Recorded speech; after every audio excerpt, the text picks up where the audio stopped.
How to report comments on Facebook. Hi guys, in this video I will show you how to report comments on Facebook easily and quick. So first thing, all you need to do is go to your Facebook and here choose one of those posts. For example, let's choose one of those.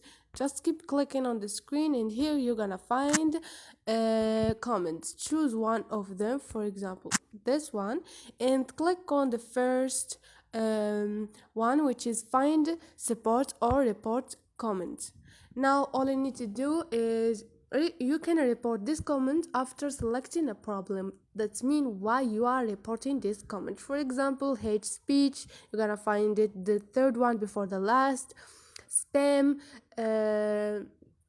choose one of them or just click on something else and you choose from here, and this is it. Click on done if you are done. Hope this video was helpful to you. If you like the video, don't forget to subscribe and like.